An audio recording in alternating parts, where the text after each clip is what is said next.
Hi guys, just trying to share my thoughts once more.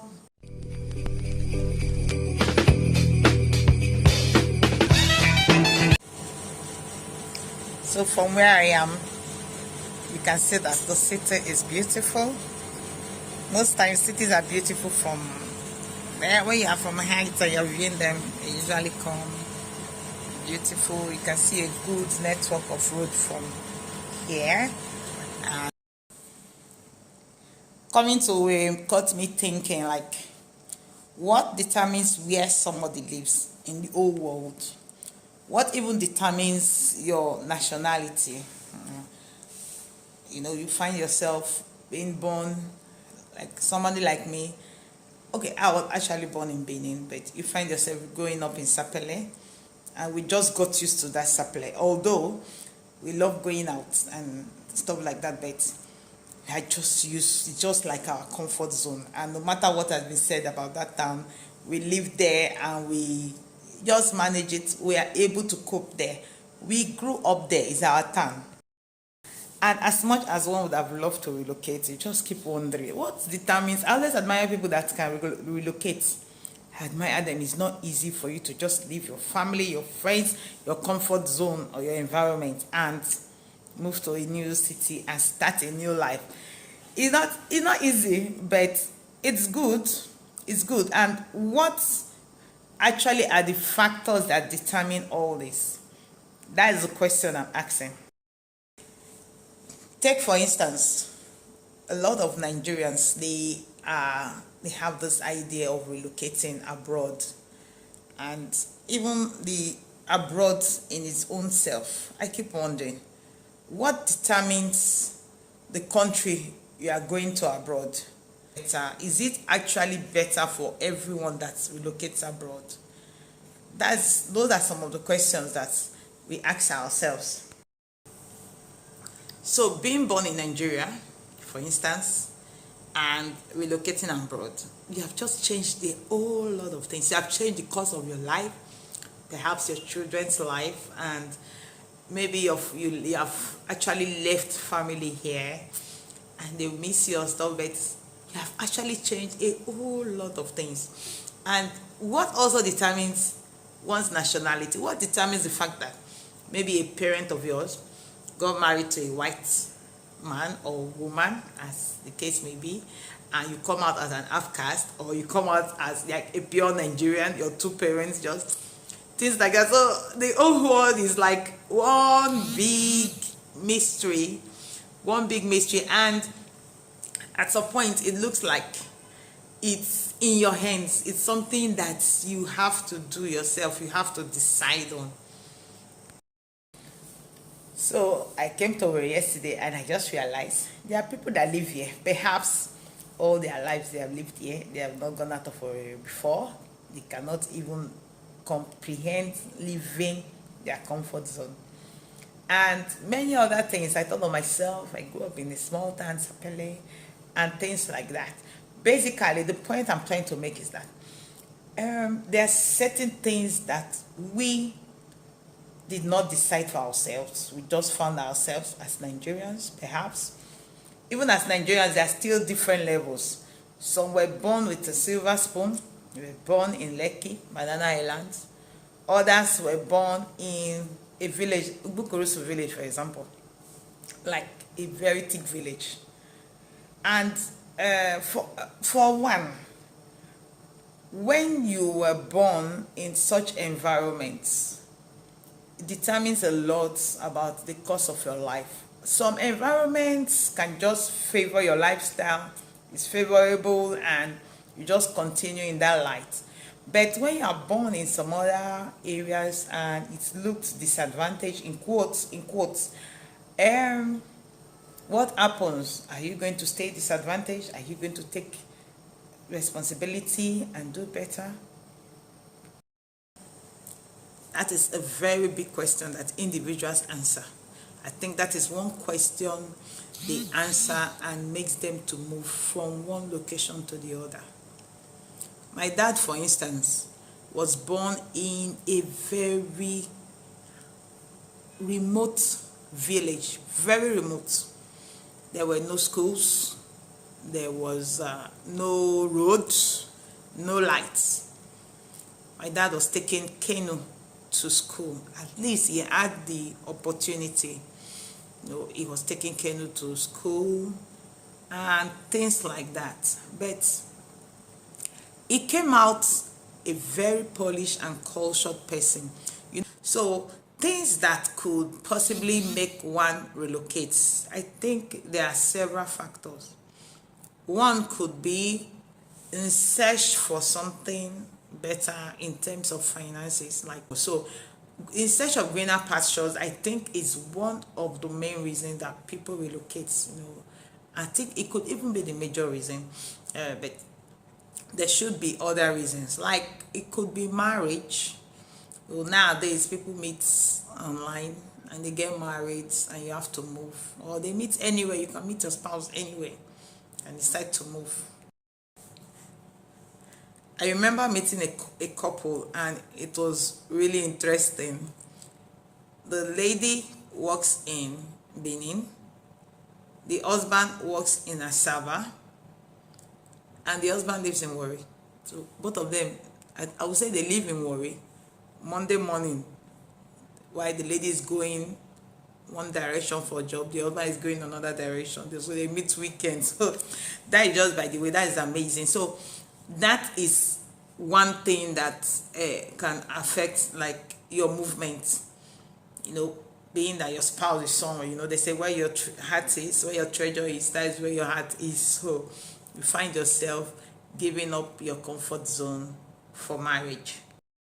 It could be that you need a job and where you are does not really have the kind of job you want. So job can stand out on its own. You can move as a result of job. If you find a job in a entirely different city from where you are, you can move. That's one thing that can determine movement. Aging can determine movement. Some people, when they're getting old, they feel like, wow, let me move to my village, nearer home, to my people. That can determine someone's movement. Standard of living can be one. For instance, I think many people that relocate abroad, it may not necessarily be money, because abroad, I think it's expensive. Don't quote me. I have really analyzed with people that live there. Rent is high. You pay for your bills, all your bills. There is no cutting corners when it comes to bills. So most of what you earn may even go back into the system. But they are comfortable there because of the standard of living. They know there's constant light. They know there's access roads. They know there's good transportation. So that basically can also influence somebody's movement. School is one, and it's almost a major. Most people, when it comes to higher education, it may not be in the town where you live. Even if it's in the town where you live, most students, they prefer to move out to get experience for school. So they find themselves going elsewhere, relocating. At least for that period they'll be in school, they would have relocated from their town for the purpose of schooling and education. Some can relocate based on health reasons, like to be nearer their hospital or their doctor.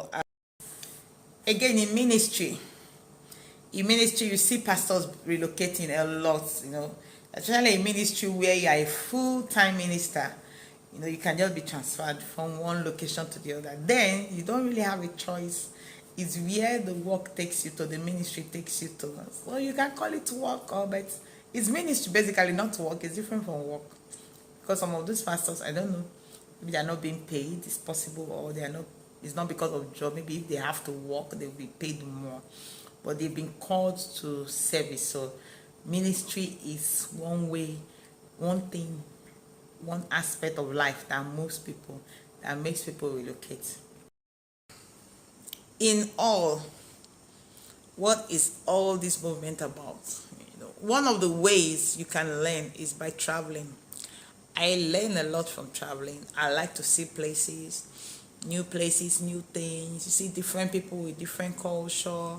A man that moves and relocates, it's someone that has like an open mind, a broad mind, somebody that is willing to learn, because you will now have to imbibe new cultures. You cannot just carry your culture from where you're coming from and want to impose it. Yes, there are some basic ones that you don't change, but if you have to get to a place where things are different, you see, you have to like start learning new things. You be like going out. So if you find yourself in an environment that is not, that you're not used to, that does not meet your usual lifestyle and standard, what do you do?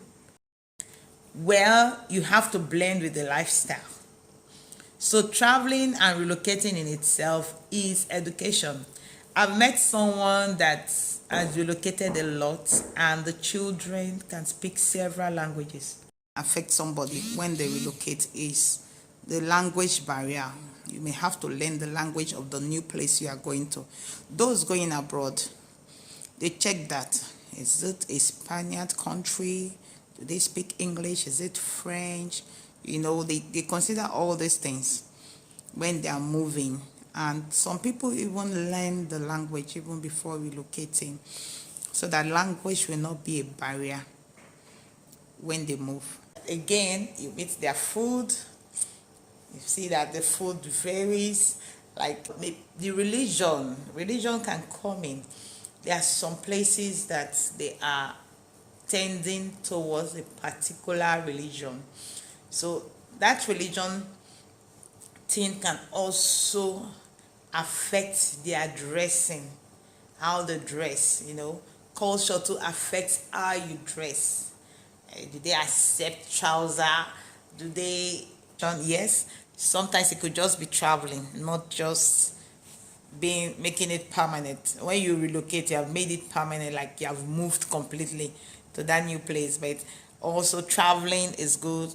You may just travel somewhere for a few days, like I'm doing now.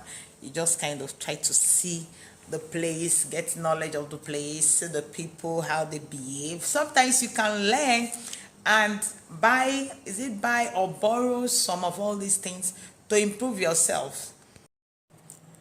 To start with improving or becoming better, you have to have the right mindset. You have to first of all accept and admit that you want to do better, you want to be a better person, and you start from there.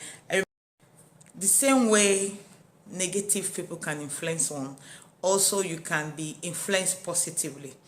There are a lot of positive influences around. Like I overheard somewhere, I don't know what that was, whether a video, it said, if you can get negative stuff from the internet, you can also get good ones too, and that the good outweighs the bad. But most people tend towards the negative and the bad side of internet. So you can be influenced positively. If you like good thing, don't just defeat yourself. Talking about the mindset again, like you cannot achieve it, and you start behaving funny and you start getting angry, unnecessarily angry with yourself. No, there's nothing that is not achievable. It could take you years, it could take you time, but if you put your heart to it, you may not even hit the mark, but you will not remain where you used to be. You become a better person. Becoming a better person is a journey, is a step. Becoming a better you, I think that's a book. I've not read that book, but I think it's definitely going to be in line with what I'm saying. So every day we seek to be a better me. You just seek to be a better you. You so speak. And one thing about life is that I talked about us being born without us having our input. If several people are asked to choose before they come into the world, nobody will choose certain areas of the world. They will go to where it's booming, where it's good, greener pastures. So one thing about life is that it brings you lessons. Being born with a silver spoon doesn't necessarily guarantee anybody's future. Doesn't necessarily make the person a good or a better person. It's something one has to work from within, from the inside. So most importantly, life teaches us lessons. Life is our first teacher. Once we can start learning and taking the better part of life, or taking the lessons out of the lessons that life is teaching us, we can now start from there and grow from there. So if you don't learn from life lessons, you may find yourself going around in the same circle, find yourself doing the same thing over and over again. You will definitely not have a different result. So you learn from life lessons, you learn to take the good out of all the bad that you see as much as possible. It's your personal responsibility. Nobody will do it for you. If you don't take the good, you end up going with the flow of life, and it may not be heading the way that you plan to. You know, there is a scripture in the Bible, maybe wrongly interpreted, but it says broad is the way that leads to destruction, you know, something like that. So for you to stand out, for you to be different, you have to take that narrow path of having to train yourself, your mind, towards achieving what you intend to. So keeping at it, taking the right lessons out of life, and traveling and relocation, it starts with you having the right mindset. It starts with you being open-minded. It starts with you learning, telling yourself that you want to learn. And superiority, I don't think culture is superior to the other. One culture cannot, I don't think it's superior. I've not read it anywhere, but personally, I don't think it is. That you will feel your culture is superior to somebody else's culture. No, every culture is unique in its own way. It's unique. The people are unique. That is what the people know. That was what they were born into. That is what they grow into. And us today, we have borrowed a lot of culture from other people. As much as possible, would have been nice if we preserve some of our culture. It would be good to preserve your own culture. But culture today is mostly borrowed. We borrow from one person, one place, one culture and society to the other. You see, we have a mixed one. So be open-minded, be ready to learn, and take the good with the bad. You know, there's some extreme culture that, you know, even before we were born, they have been abolished. Yes, we can understand that, but otherwise, there's good in culture. There's good. It's the way of life of the people. You know, so traveling helps you to achieve knowing and getting to imbibe great cultures into your own. Relocation to, or wherever you find yourself, you are able to learn and grow. So that is it for my thoughts on today. Always learn and improve and grow yourself. Bye. What is this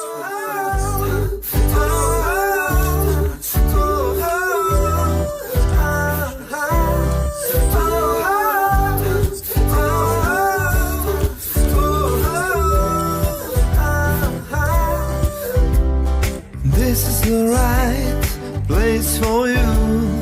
This is the right place for me. This is the right place for dreams.